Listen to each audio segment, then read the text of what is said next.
እኔ ለመናገር ምናምን ደስ ይላል። የገኔ ገጣሚዎች በጣም ትላልቅ ሰዎች አሉ። በጣም እያነበበ እኮ እየገጠሙ ነው እያነበበ ነው እሱ ግን አልነገርም ለኝ ሁላ አገኘሁት እየገጠሙ እኮ ነው።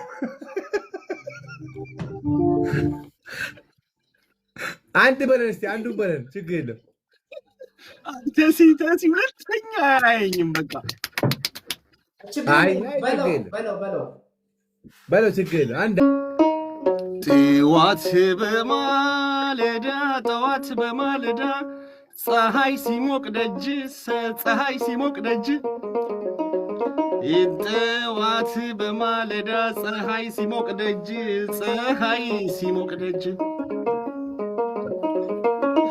የዘይት ጀሪካን የመሰልክ ልጅ አሉ።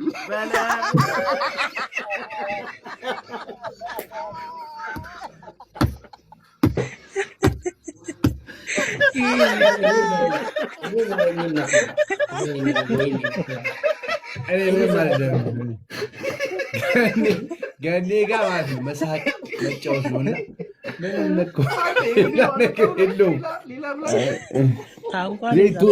ዘይት ተወዳ እቃውን ልካሽ አንተ ይማረከ ነው